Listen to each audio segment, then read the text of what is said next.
नमस्कार. झटपट स्वादिष्टमध्ये मी आपले सर्वांचे मनपूर्वक स्वागत करते. मी आज तुम्हाला दाखवणार आहे मटणाचा झणझणीत रस्सा. त्यासाठी लागणारं साहित्य आहे हे अर्धा किलो मटण, फोडणीसाठी तेल, हळद, 10-15 लसणीच्या पाकळ्या, 1 इंच आलं, थोडंसं ओलं खोबरं घेतलं आहे, त्याच्या जोडीला थोडं मी सुकं खोबरं घेतलं आहे. हा 1.5 कांदा आहे माझा मोठा, लांबडा कापून घेतला आहे. 1 मिरची टाकायची आपल्याला, फोडणीसाठी कांदा, थोडासा कढीपत्ता, हे 2-3 तेजपत्ते छोटे आहेत म्हणून मी 2 तेजपत्ते, 2 छोट्या हिरव्या वेलच्या आणि एक छोटासा मी असा दालचिनीचा तुकडा घेतला आहे. हा मालवणी मसाला आहे. थोडं मीठ, कोथिंबीर. आता आपल्याला हे नेहमीप्रमाणे भाजून घ्यायचं आहे. हा मी कांदा घेतला आहे. आपल्याला मीडियम गॅसवरच हे भाजून घ्यायचं आहे. लसूण, आलं. सर्वप्रथम आपल्याला आलं, लसूण आणि कांदा थोडा परतून घ्यायचा आहे, कारण आलं लसूण कांद्याबरोबर परतलं की त्याचा कच्चेपणा निघून जातो. आता आपण ओलं खोबरं घालून घेऊया.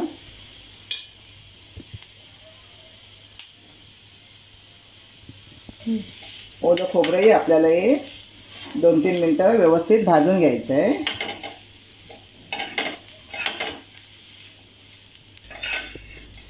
आता आपलं हे ओलं खोबरंही छान भाजून झालं आहे.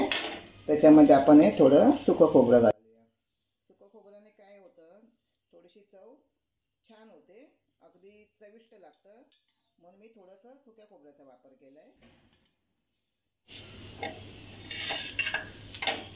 हे सुद्धा व्यवस्थित आपण छान कलर बदलेपर्यंत परतून घेऊया. आता हे आपलं सगळं वाटण छान व्यवस्थित भाजून झालं आहे. आता मी गॅस बंद करते आणि आपल्याला आता ही कोथिंबीर घालून ते छानपैकी वाटून घ्यायचं आहे, पण मिश्रण थंड झाल्यानंतर वाटायचं आपल्याला. हे बघा, हे आता आपलं वाटण व्यवस्थित छानपैकी वाटून झालं आहे. आता आपण मटण फोडणीला घालूया. आपल्याला हे मटण कुकरमध्ये शिजवायचं आहे, कारण मटण पटकन शिजत नाही, त्याला खूप वेळ लागतो आणि कुकरमध्ये व्यवस्थितपणे शिजतं. आता आपण फोडणीसाठी त्यात तेल टाकलं आहे.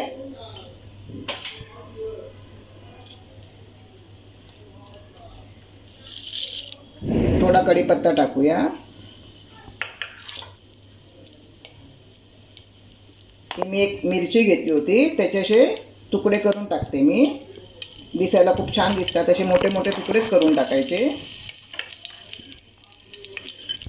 हे मी तेजपत्ता घेतले होते, बारीक आहेत म्हणून 2च छोटे छोटे घेतले आहेत. एक थोडासा 1 इंच दालचिनीचा तुकडा घेतला आणि 2 मी मोठ्या बारक्या हिरव्या वेलच्या घेतल्या आहेत.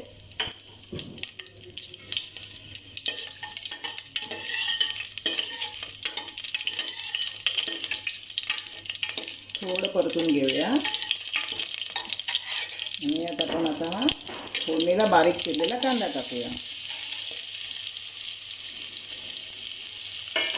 कांदा सुद्धा आपल्याला थोडा रंग बदलेपर्यंत परतायचा आहे, थोडा लाल रंग येईपर्यंत आपल्याला परतायचा आहे.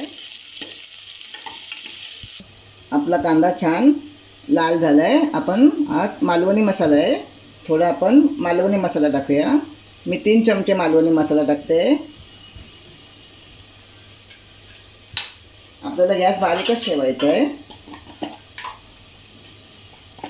थोडीशी हळद टाकूया. आपल्याला थोडं व्यवस्थित परतून घ्यायचं आहे. आता आपला मसाला छान आपण तेल सुटेपर्यंत परतून घेतला आहे. आता आपण हे त्यात मटण टाकूया. हे माझं 500 ग्राम मटण आहे. मी अर्धा किलो मटण घेतलं होतं आणि स्वच्छ 3-4 पाण्याने स्वच्छ धुवून घेतलं आहे ते. आणि मॅरिनेटही नाही करायचं आहे त्याला, आपल्याला असंच डायरेक्ट घ्यायचं आहे ते.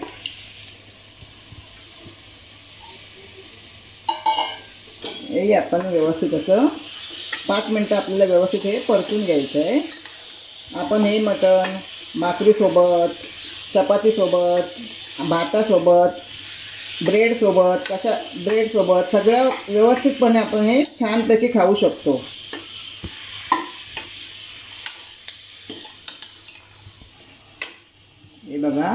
मी आता हे फक्त 5 मिनटं परतून घेतलं आहे. छान एकदम असं परतून घेतलं आहे मी. आता आपल्याला त्याच्यामध्ये हे जे आपण वाटून घेतलं आहे मिक्सरमध्ये खोबऱ्याचं वाटण ते टाकायचं आहे.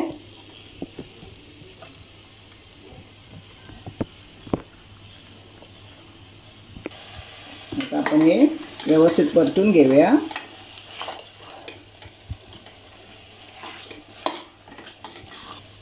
जर तुम्ही माझ्या चॅनलला नवीन असाल तर माझ्या चॅनलला सबस्क्राईब करा, माझ्या व्हिडिओला लाईक करा. हे सुद्धा आपण व्यवस्थित 5 मिनटं हा मसाला आपल्याला परतून घ्यायचा आहे.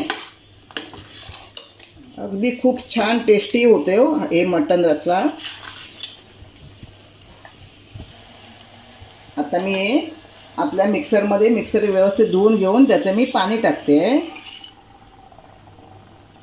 आपल्याला हे मटण जास्त सुकंही करायचं नाही आहे आणि जास्त पातळही करायचं नाही आहे. अगदी मधोमध दबदबीत बोलतो त्या हिशोबाने आपल्याला हे करायचं आहे. आता आपण यात मीठ टाकूया. आपल्या चवीनुसार आपल्याला त्यात मीठ टाकायचं आहे.